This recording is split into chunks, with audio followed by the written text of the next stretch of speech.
Main Answer here on Democracy Now!, democracynow.org, The War and Peace Report. I'm Amy Goodman with Juan Gonzalez. We end today's show with a discussion of the dangers and difficulties of being a journalist in the occupied Gaza Strip. It's where 1.4 million Palestinians live under the almost daily threat of Israeli attacks while surviving a strict blockade imposed for the last 4 years.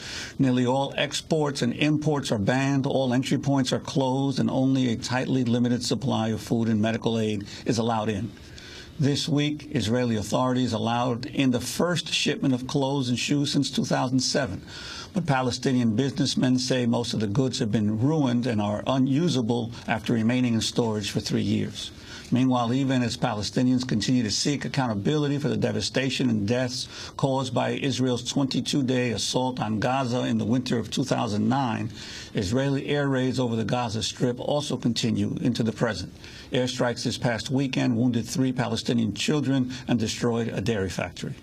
We're joined now by 2 journalists who've covered Gaza extensively. Mohammed Omer is an award-winning Palestinian journalist from Rafah in the southern Gaza Strip.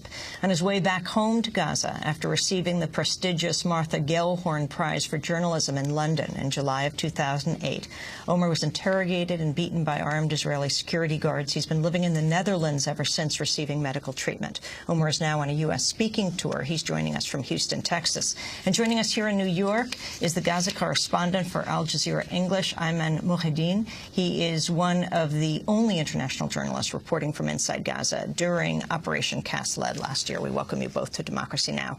Mohammed Omer, let's go first to you in Houston.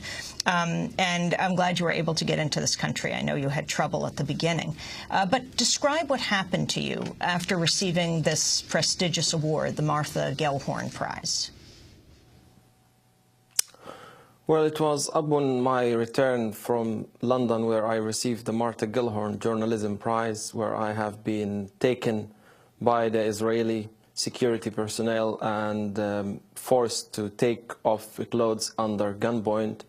Those who attacked me, they were basically looking for the money that I won from the Martha Gellhorn Journalism Prize, and they wanted to humiliate me by asking me different types of questions, and before that I was literally beaten on my chest and neck and ribs, and I was also attacked inside a closed room where one of the officials, who is called Avi, a tall man who was bald, and he was trying to grab me from the bones, taking the bones and using his nail fingers beneath under my eyes, trying to pinch and kicking me in different places in my body. This is because I failed to present the money that I won from the Martha Gellhorn Journalism Prize. That was on the 26th of June 2008. After several hours of attack and kicking and beating, I fainted, and after that I was taken into Jericho Hospital, and from there I went to the Gaza Strip. It took nearly 3 months to get me out of the Gaza Strip for a medical treatment in the Netherlands. And you remain there today. You have... Well, I'm still... Go ahead. I'm still attending medical treatment in the Netherlands. I have been living in the last few months with all the speculations from 3 different hospitals in the Netherlands that I might end up removing some ribs.